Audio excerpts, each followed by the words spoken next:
Hi, I'm Zainabrights, and welcome to TMJ News. On this special news segment, we're going to be featuring three figures of authority when it comes to what's unfolding in occupied Palestine right now, as all eyes are glued to the recent Al-Aqsa flood operation and the significance it holds in the world today. Thank you so much for joining us today, Nardine, as the founder and chair of Within Our Lifetime. Can you tell us about the events unfolding in occupied Palestine right now? Right now, we're seeing an unprecedented level of resistance from Palestinians reclaiming their homeland using, any means necessary. We know that this is a long time coming. Back in 2018, Palestinians in Gaza marched to the fence, the separation border or the separation fence, Mhm. which is a colonial border that establishes separation from Palestinians in Gaza from their ancestral, from their generational homeland, which are cities and now what's present day Israel. In 2018, Palestinians marched to that border every single Friday, demanding peacefully to be let into their homes again. Gaza has been under siege. It's entering its 17th year of Mhm. siege right now. Palestinians in Gaza have been living in crippling conditions. It's one of the most densely populated regions in the world. And, Palestinians have been appealing to the international community for the better part of the last 2 decades to end this inhumane treatment. Even the United Nations had previously said that Gaza is unlivable or will be unlivable by 2020, and we are well past that now. So when Palestinians marched to the border in 2018 every day demanding um, the right to return to their homeland, demanding to end this man made so called humanitarian crisis. They were shot down, they were mowed down. Palestinians were killed in the hundreds. Nurses like Razan and Najjar, who was just a young girl, was killed. Journalists and the U.S. media didn't care about it, shoved it under the rug.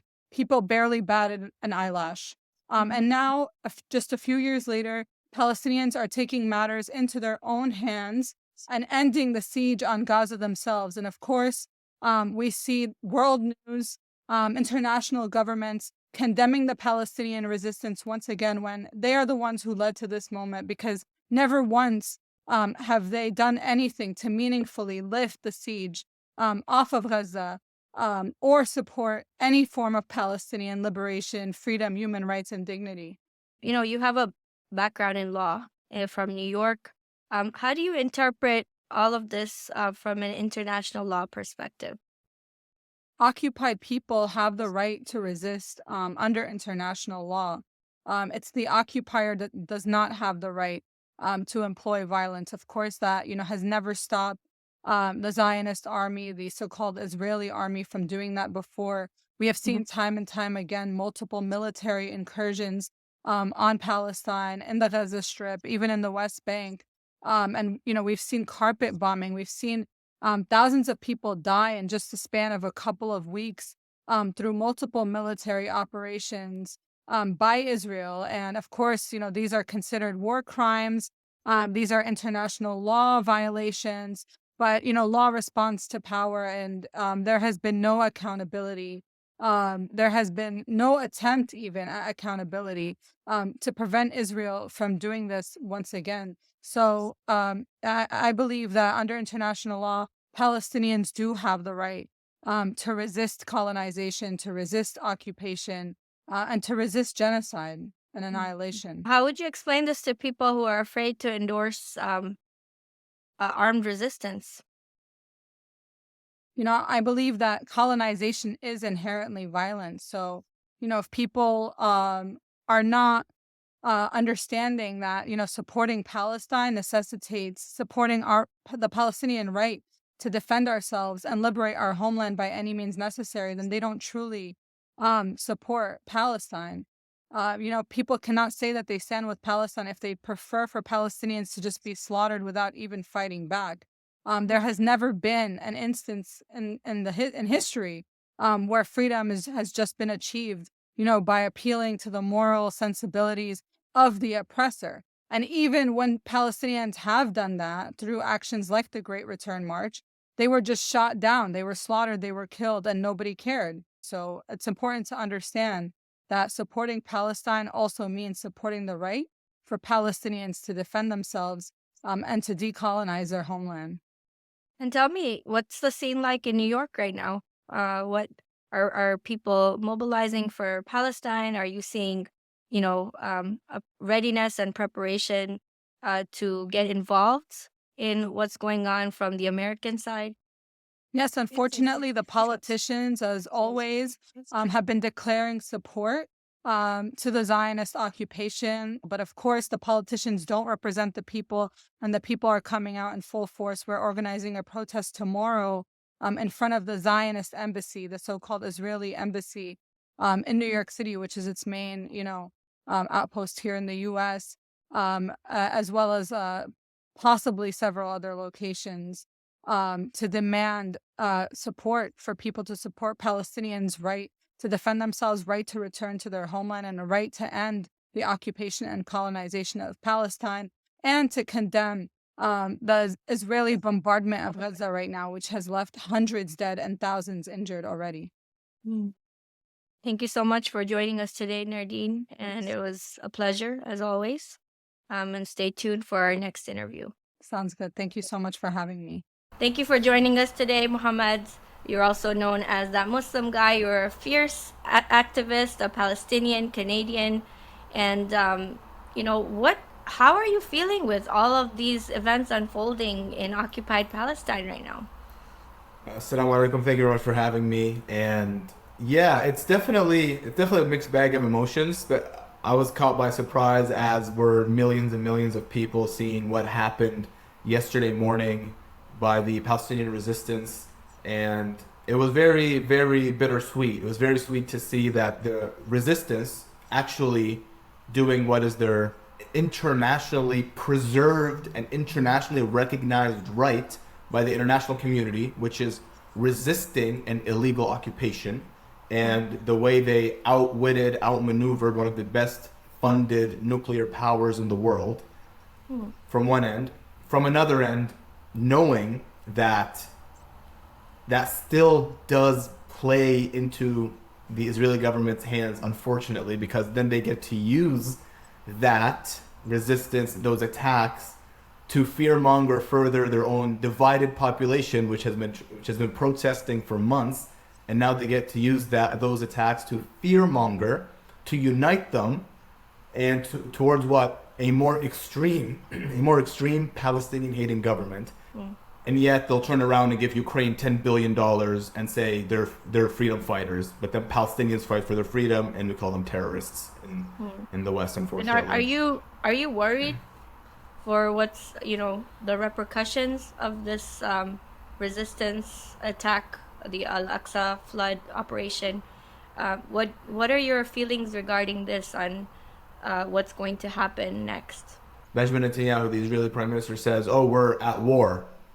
Well, so what have they been doing for the past 7 decades with occupation, oppression, genocide, apartheid, ethnic cleansing? Were you not declaring war on Palestinians? Was it just an extended vacation and just occasional land annexation? Of course you're at war. Like you've declared war on Palestinians. You've given them no other option but to resist or die under the oppression. So of course they're going to resist. Unfortunately, the way I feel is, I think from one end, fortunately, this could lead to a new upcoming generation of resistance and a new intifada. The negative would be just more and more assaults and attacks, and Israel will just use this as further evidence of them being in danger, even though they are the danger that is causing this resistance to fight back, and they'll just use this to further oppress Palestinians. And in Canada, in your own borders, you have the police force being stationed and doubling down at synagogues and in protection of Jewish communities. As a Muslim, as a Canadian, how do you feel about this? That all of that is coming into our territories here in the West. This has nothing to do with Judaism and Jewishness. Many Jews are against apartheid Israel. They are against what Israel is doing to Palestinians. They're against the occupation, the oppression, the apartheid, ethnic cleansing, and genocide. They're against all of this. This has nothing to do with Judaism. I've seen people say, oh, Hamas is killing them because they're unbelievers. This has nothing to do with believers and unbelievers. This is an occupation. Just look at how the media reported it. Russia invaded Ukraine. No one talked about Christianity. No one talked about unbelievers. No one even will address the Nazis that are fighting in Ukraine. But the moment Palestinians fight back against their oppressors, it's suddenly Muslim extremists killing unbelievers. No, that's the problem. I mean, even prominent journalists like Shirin Abu Akleh was a Muslim. You have, Rachel Corrie, who died fighting, trying to protect the family home and got bulldozed. You have, recent footage of Christians being spat on and harassed. And then you have, Christian, intellectual like Jordan Peterson, who's completely come out and just since joining the Daily Wire. So, it's not really, like you said, about a Muslim and a Christian Muslim Judaism issue. It's more than that. It's settler colonialism. That's what it is. It's settler colonialism at its finest. European settler colonialism at that, because Palestine had Muslims, Christians, Jews living peacefully until the European Zionists and settler colonialists came into Palestine, declared it their own homeland, and started committing atrocities in the name of Judaism. To conclude, how hopeful are Palestinians feeling right now after all these turn of events? Just based on what I've been seeing and what I've been hearing, it looks like there's a renewed sense of hope. There's always been this commitment, and there's always been this stubbornness to not give up, but now there's even a renewed sense of hope that there is action being taken. There's a new generation of resistance who are doing what is their legal right, and that is to resist an illegal occupation, regardless of what the media says. And honestly, it's giving people this hope again for another intifada, a free Palestine. Thank you, Muhammad, for joining us today. Thank you very much for having me. Thank you for joining us at TMJ News, Ali Salam. You're the editor-in-chief of Basira Press. You're born and raised in the United States, and you currently live in Iran. Can you tell me how the events are unfolding in the Middle East right now in response to everything going on in occupied Palestine? The current events really took everyone by surprise, although I believe this is a manifestation of the Holy Quran, where Allah subhanahu wa ta'ala says that the righteous and the oppressed will inherit the earth. And I believe this is something we can imagine it in our minds, and we can even have hope for it. Maybe some people can't imagine it, even if they may believe in it. But it's something that really enlivens our hearts when we see it with our own eyes. And this is a natural retaliation. It's the moral, legal, and divine right of any people who are under a military occupation, who are subjected to decades of ethnic cleansing, mass murder, torture, and other forms of cruelty and injustice. To do such a thing, that's their natural right. They shouldn't just sit down and take it. So this is just a natural reaction to the escalation of the very terroristic actions of the Zionist regime against the Palestinian people, as well as the sacred symbols of the Muslims and Christians of Palestine, namely the Al-Aqsa Mosque and the Holy Sepulchre of the Christians. And, recently in at Basira Press, you threw shade on organizations like JVP, Code Pink, Amnesty International, even BDS, Noam Chomsky. And you, suggested that they were illegitimate in their activism and their allyship with Palestine. What did you mean by this? Well, if we look at their record and their track record and their statements, even now during this very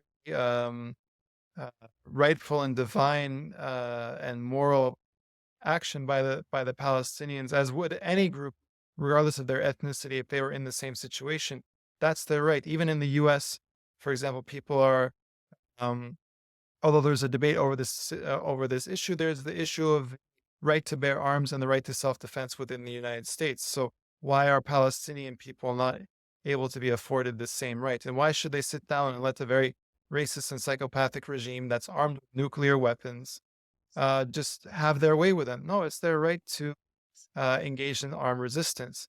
And the goal of all these organizations has been to delegitimize armed resistance and to dictate to the oppressed peoples and to the occupied peoples how they can and how they cannot resist against the people that are murdering their family members, that are throwing hundreds, if not thousands, of innocent children in jail, like Ahmed Mansara, who's been in solitary.